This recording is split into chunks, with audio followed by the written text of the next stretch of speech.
Hello everyone, this is an introduction video to Python programming language, and in today's video I'm going to be showing you how to download and install Python on our PC. Now without further ado, let's just get started.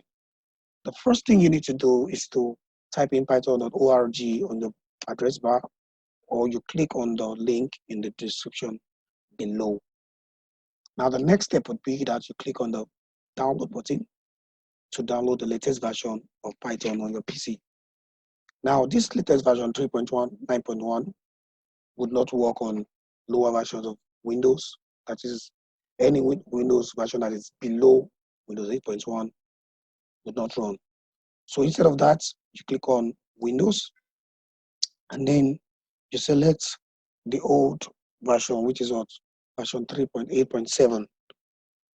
You move your pointer to Windows installer 32-bit. If you are using a 32-bit system, if you are using a 64-bit system, you click on 64-bit. I'm using a 32-bit system. That's why I'm clicking on this to download the exe file. All right.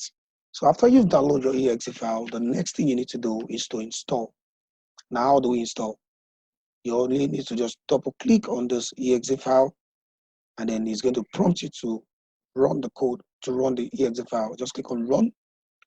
After clicking on run, this pops up, and then you need to select what?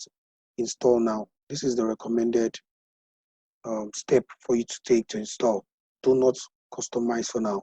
Just click on install now. When you click on install now, it is going to ask you if you want to change anything on the PC. Just click on yes, and then it keeps going.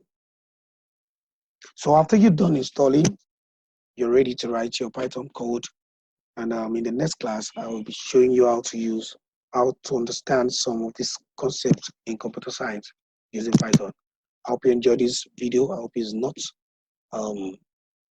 complicated for you to understand. If you have any question, you can always drop it down in the chat box below, or you can always just let me know if you have any challenge or any problem as regards downloading and installing Python. In the next video, we're going to be looking into something basic. Until then, I want to say stay blessed and keep flourishing. Bye.